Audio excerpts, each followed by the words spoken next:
difficulties that come when you use larger dimensional objects. The main one, I would say, is this one, is the fact that even if you know that there is a unique convex curve, reconstructing a convex body from its area measure is a vastly more difficult problem in even dimension 3 than it was for curves. There is no ordering of the angle anymore, so it's really, really much harder.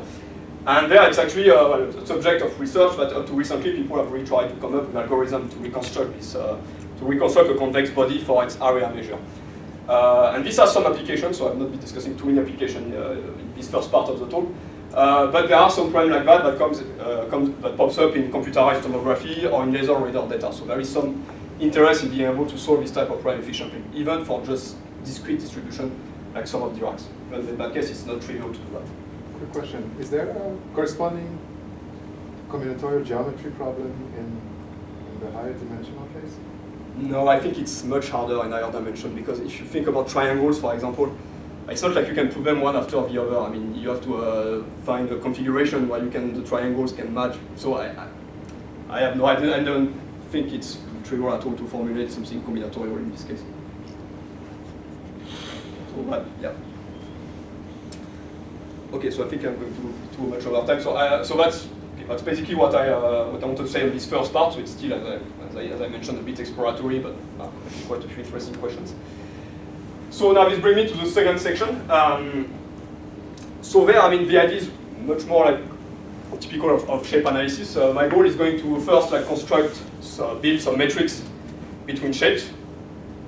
In this case, but this time not on convex shapes, so we're going to consider a much larger class of objects. So have something that is flexible to deal with objects with boundary, with polygon, polyhedra, and objects in any dimension. And so to do that, what I'm going to use is a second notion of measure, geometric measure than the one I used before. So these are called the varifolds, so it's a term and concept that goes back to the 50s, 60s. It was introduced for a completely different purpose originally.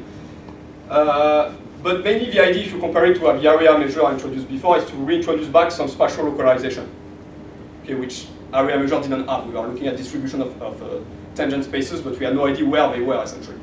So the idea of varifold is to have something that is now localized. And so specifically, if you take n, let's assume that you are in Rn, n greater than 2, what I will call an oriented varifold of codimension 1, but forget about that, it's not really important for here. This is going to be a positive measure on the product of Rn by the hypersphere, by Sn minus 1. Okay, so it's pretty similar to before, except that we add this new component, this Rn component. So think of a varifold basically as a distribution of direction again, except that here it's at every point in space. So there is a spatial notion associated to that. So as I said in the previous section, especially for varifold, it's really more convenient to think about it by duality in the space of function. So there it just means that we integrate test function which are in the space of continuous function Rn times the sphere, generate this, and we get this equivalent interpretation of the measure. Okay, so now the idea is a bit the same as before. We want to identify a shape with a varifold. So there by shape, I will take a very large class of object, which is very convenient because it contains some manifold of dimension n-1. It contains piecewise smooth objects like polyhedral surfaces, polygons, polytopes, and all things like that, which are called the oriented rectifiable set. So I won't go to the technical definition here because it's not that particularly interesting.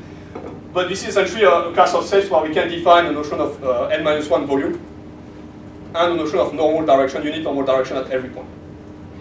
Okay, so that I will call X a set like that. So if you're not familiar with that, think just of an n-1 dimensional manifold, potentially with boundaries if you want. And okay, so this is all what we need to define the varifold associated to this X.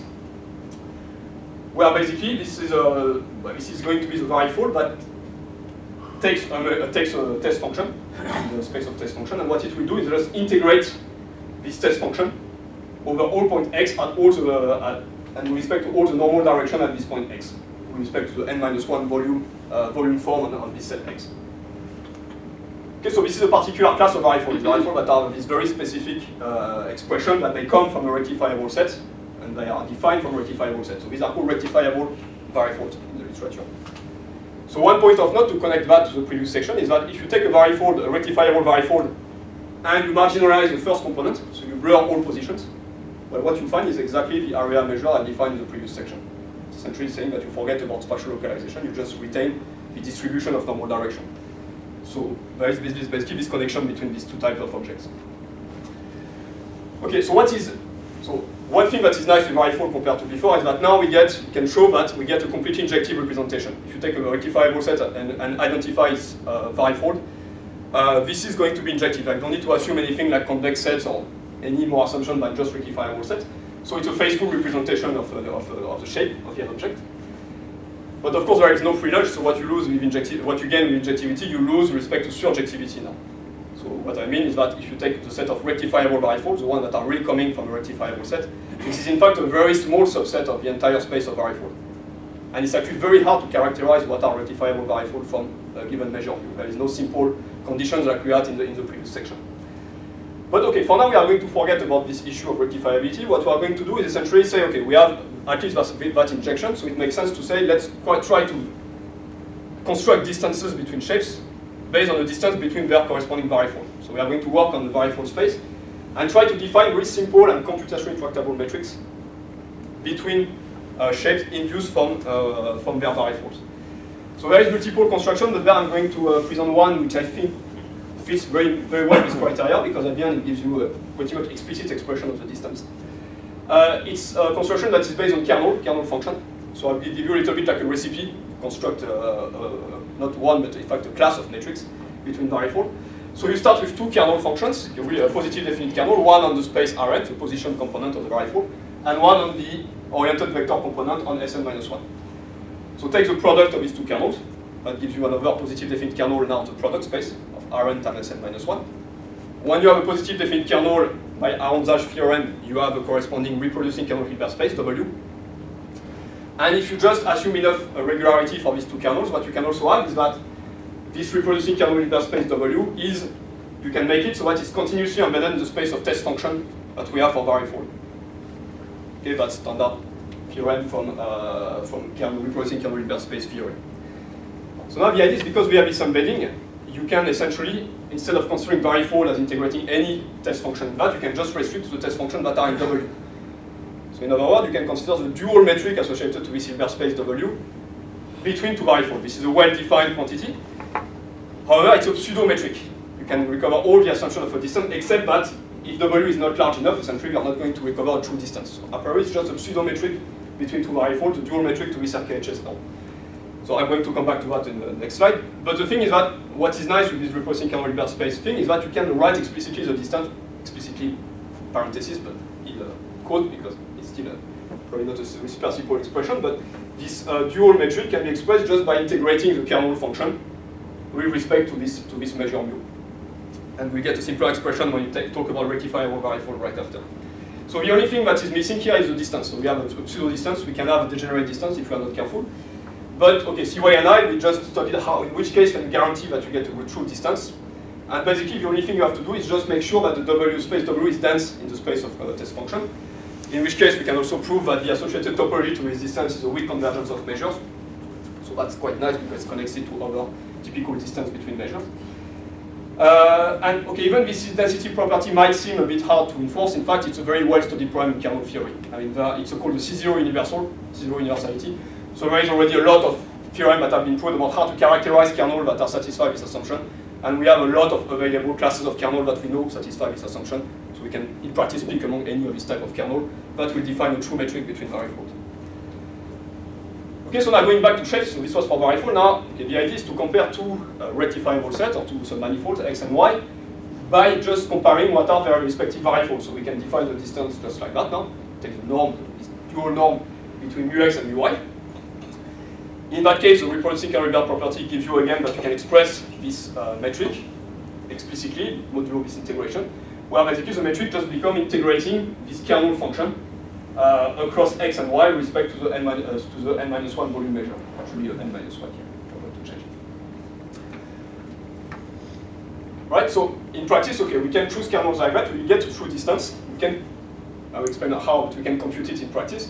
Typically, the kernel that we choose are radial kernel for the first part and zonal kernel, so-called zonal kernel for the second one, because you get also nice invariance property of the metric if you do that. That's not very important. I just mentioned in passing.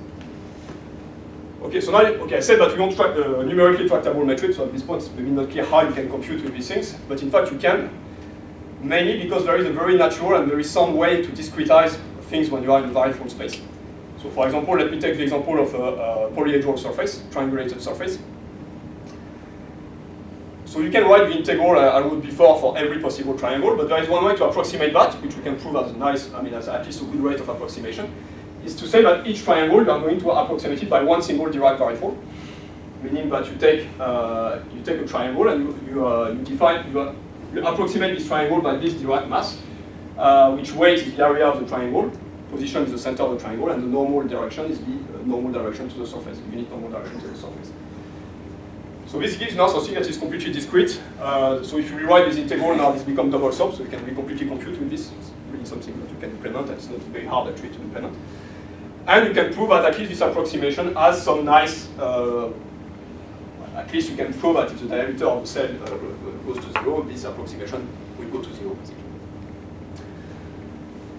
So that's the first step. Now, it turns out that it's not completely satisfying either, because, okay, there could be varifolds which are, you can have cases where you don't have a mesh, for example, so this will assume that you have a mesh and that you can discretize to obtain the varifold representation. There could be cases where you don't have a mesh, you have a more unstructured set of orientation distribution, for example. And even if you have a mesh, and you do what I said, you might end up with a gigantic amount of Diracs to deal with. And the computation of distances is typically quadratic in the number of Dirac. So it makes sense to try to, if possible, to reduce the representation, to have a way to represent these objects with a limited number of Dirac masses so that the computation becomes more tractable. So this is one point that we explored with C-Wave. There are ways to deal with, to think about that as a sparse coding problem, very similar to what's been done, for example, in sparse coding of compressed sensing. But for this type of measure, it's a bit tricky to do that. So with C-Wave, we explore another idea which goes a little bit outside the idea of the framework of convex optimization.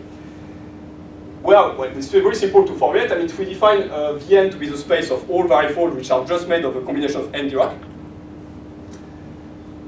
it would make sense to say, okay, if we have a varifold, well, let's just project on this space. So try to find the closest possible varifold in this space to mu by basically minimizing this quantity among all varifold nu that are just a combination of Dirac like that. So this is finite dimensional optimization prime. This parameterized by the Ri, Xi, and Ui. Of course, the point is that it's not a convex problem here. This set is not a convex set. It's a non-convex cone, in fact. But if you combine two distributions in that, you will increase automatically the number of Dirac. So even if it's not convex, it's important at least to guarantee that this is well posed. But even if you don't have a unique minimizer, you can at least show existence of a projection like that. So this is a theorem that we prove with C-Wave. So under some condition of the Kermode function that defines the metric W star, you can show that there exists, not unique, but at least there exists a minimizer to this prime, so you can project. And that you will recover the fact that if you let n increase to infinity, you will recover that at least this quantized varifold will approximate the varifold mu. Okay, so it's a consistent approximation in a sense. So just to give you one illustration of that, this is one example of a surface of art, triangulated surface of art, so you don't see very well the mesh. But this is a quite highly sample surface, it has 42,000 faces. So if you discretize it directly, you get 42,000 Dirac masses. It can be really hard to deal with numerically. But, okay, this surface is in fact highly compressible if you think about it in terms of varifold, and if you solve the prime that I just mentioned. This is one example showing basically the varifold that you obtain if you take n equals 65. So this is a way to visualize the varifold. I'm plotting the vector corresponds to the normal direction. The length corresponds to the mass of the varifold, the Ri varifold, and the position is at the position in space. So this is for n equals 65, that's the kind of varifold you obtain with this algorithm. This is for n equals 125. This is for n equals 350. So in fact, if you take n equals 350 on this curve, you are around that point, so you get an error which is already smaller than 0.5% of error, relative error with respect to the varifold. So this is a highly compressible shape if you think about it in terms of the varifold metric we define. Because there you have basically less than 1% of the initial amount of Dirac to represent these things. What is the green curve? So I forgot to remove it, but the green curve I can say what it is. It's doing the same thing, but instead of compressing in varifold space, you just do a subsampling of the mesh. Yeah. Oh. So it's not surprising that it's worked, because I mean, there we are really solving the best possible problem to make the varifold as small as possible. But there you really have a big difference. I mean, if you just subsample the mesh, you really have to go much farther to get a similar error in the varifold approximation. So this is a way to compress which makes more sense if you are working with varifolds, as it should, because it's really how we define the problem in the first place. Okay, Okay, I don't know how much time I have left, so maybe not that much. So I maybe go through that very quickly. So with these distances, beyond doing this kind of simplification of shapes, there is already quite a lot of things you can do with these distances. So I haven't shown it there, but you can do like simple shape clustering tasks using just these distances. So it can be useful, but one thing in shape analysis is doing distance between shapes is one thing, but what we care also almost equally, almost as important is the geodesics between two shapes. So if you look at what is the shortest path between two shapes, what does it look like? So where the elephant in the room is that with the metric I define here, there is no notion of interesting geodesics. Okay, because if you think about what we have been doing, we have taken the set of rectifiable subset of submanifolds, we have plunged it in this very large space of varifold, and then what we do is just a straight path distance in the space of varifold. But now if you look at any points along that segment, there is almost systematically this is not going to be a rectifiable varifold. This will not correspond to any shape. So the geodesic, basically, if you think about a geodesic between shapes, this is really not at all the distance that you want to have. So instead, what you can do is to restrict basically more the type of the transformation that you do. So this is another thing that we have worked on quite a bit, is basically constrain your motion to be on the set of shapes. And one way to do that is basically to say that you are going to optimize deformation of a varifold instead of trying to directly measure the distance in the large space. So this was basically the connection there is between varifold and registration. So our goal was to formulate a problem where instead of directly comparing the varifold, we want to find an optimal transformation between two varifolds and quantify how much deformation you need from one varifold to the other one. So here I will skip a bit the detail because it may be a bit technical to explain, but the two ingredients you need for that is to be able to express how you deform a varifold. So if you have a diffeomorphism of the space Rn, how is it going to change the varifold? How can you write the action of diffeomorphism of varifold? So we can do that in such a way that this push-forward action on varifold is consistent with the action on rectifiable set. So if you deform the varifold, it's the same as deforming the underlying shape if you have a rectifiable varifold. Well, it's a technical expression, but it doesn't really matter. And second thing you need is a way to parameterize diffeomorphism, to generate diffeomorphism and to optimize over diffeomorphism. So there I'm going to skip everything because this is not really the purpose of this talk, but okay, a home model for that was developed in OPKIS is the so-called LDDMM model, large deformation diffeomorphic metric mapping. But it's nice because it gives you a way to represent diffeomorphism as flows of time-varying vector fields. And it gives you a natural cost, a natural metric associated to this deformation. Okay, so there, I'm brushing most of it under the rug just to give you the main idea. And essentially, once you have these two ingredients, now you can formulate a problem where the idea is not to directly compare mu0 and mu1 with respect to the W star norm, but to find an optimal transformation with respect to the cost on the diffeomorphism that you put, that will map mu0 at least close to the varifold mu1. Okay, so we cannot match it exactly because in general it might not be that the two varifolds are exactly equal to the transformation of the other. But you can reuse now these metrics that I defined before just as a way to quantify the data attachment for this type of problem. So it's another use of this kernel metric, not as a way just to directly compare the initial varifold, but just as a way to enforce basically a matching constraint in a registration problem. So to make a long story short, this is an optimal control problem, so we have worked quite a bit to study the existence of solutions, the characterization of optimality conditions for problems like that. I just want to finish by giving a couple of examples of doing registration of varifolds, so finding optimal deformation between two varifolds. So first, some shapes that are really, objects that are really shapes, that are curves, for example. So this is two curves, we represent them as varifolds. I'm not showing the normal vectors there, but that's basically the idea. And we can estimate, this is the transformation that you estimate with this approach, we estimate a smooth transformation of the plane that will map the initial curve to this curve here. So this is done, even if I'm showing the deformation of the curve, this is done entirely in the space of varifold. We estimate the transformation for the varifolds. Then once you have the global transformation, you can reapply to the initial curve to get basically this picture. Another example, just maybe to be actually clear, is if I take surface mesh, these are amygdala surfaces. So what we do is we convert them into varifolds. Okay, so we look at that as varifolds, same way as before. We have these vectors, this distribution of vectors in space, and we match the varifold. This is the output of the registration framework. Again, we have a globally smooth transformation. We can reapply it to the initial mesh and obtain basically the registration of these two surfaces. Now, just to finish on that, just two more examples. So one of the advantages to do that in space of varifold is not so much to match shapes, because we have done that before with similar method, but just deforming the shape and not deforming the varifold. The real idea, the real motivation to do that initially is that varifolds are more general than shapes, so you can also start matching objects which will not be well described as curves. So typically example like that, where you have a real distribution of vectors at every point. It's not a single tangent vector or single normal vector.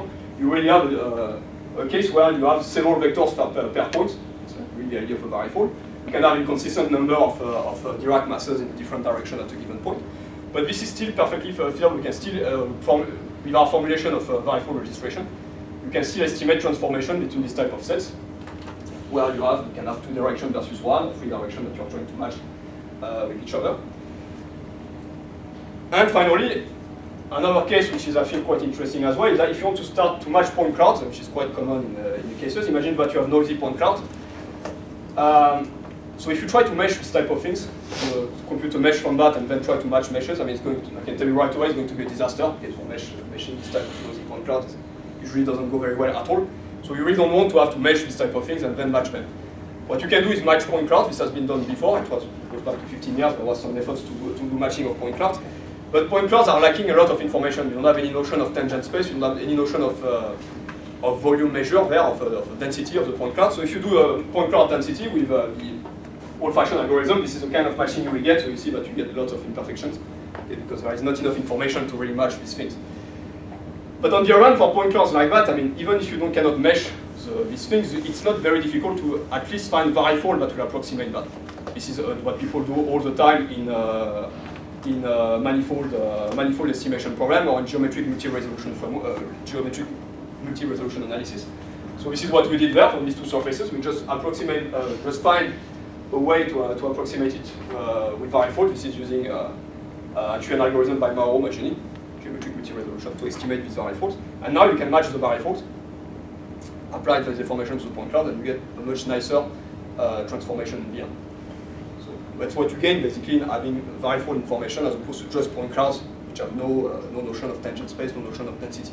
So you first convert the point cloud into some sort of a manifold using that method. I see. And using the method by what's called multi-resolution analysis by Mauro, that's very well online. You can it's basically a manifold estimation problem. You try to find locally what is the right tangent plane and what is the right density of points essentially.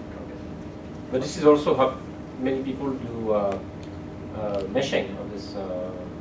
Yeah, but meshing, I think you have to do, you have to work a bit, because I think if you, I did try to run just a standard meshing algorithm on this. I mean, you mean meshing on the manifold? So I mean, I've seen. So you first meshing algorithms that start by estimating tangent spaces and then do the meshes. I don't know if this is what. Maybe from that you could maybe estimate a mesh. It's better. But meshing algorithms they are more tricky than the Indic. I mean, I've had a bit of experience with that in the past, and I've had some cases where it doesn't. I think it was a paper from Adele Brunner. Yeah. No, I'm not claiming that this is like a very groundbreaking application, because I mean, if you work enough, you can also try to mesh this type of structure, but it's not immediate at least. I mean, there's no immediate way to convert that into a mesh. And it does at least perform better than just with point cloud registration. Maybe you are lacking too much information. Okay, so I really don't like the conclusion slide. So there, as a conclusion for both sections, the overall idea in both of these things was really the idea of converting a shape into a measure and using this measure representation in various ways. So either to solve mathematical problem or to recompute with shapes. So that was a common thing there. And these are just a couple of references for the talk. So for the first part, I mean, really there's this book by Rolf Schneider, which is very comprehensive if you are really caring about the convex geometry side of things. For the second part, I will refer you primarily to our paper with Seaway, our preprint paper, which exactly covers these topics about varifold registration. Or if you want more details about the way that we do the deformation, which I didn't explain almost at all here, I went very fast on that. There is a new version of Laurent's book, but we'll explain in more detail. So if you have to read Letac's paper, we actually go to you, because I cannot read French. Oh yeah, Letac's paper I have here. No, this paper I like is too bad, but it's not in English, because it focuses on just on curves, so very much what I said. And it's very nicely represented to read, but there is no. So I'm hoping that if I write a paper on that, I will try to write some of what he wrote in English, so that at least it's available too, because it's Yeah, all these other papers, they treat the general case right away, but with curves, you have very, very specific things with curves, and you can do proof in a very different way than you will do if you are in general dimension. So yeah, I mean, I have no reference to give other than this one for that, but okay. So. I think it's easier to learn French than convex geometry. I'm not sure. This book, yeah, is not easy to read, but okay. At least for me, it was. Okay, well, I think I'm done.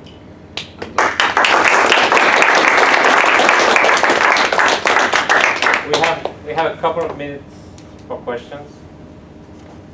Yeah. So, quick question. You showed that in the discrete case, the curves, these directs.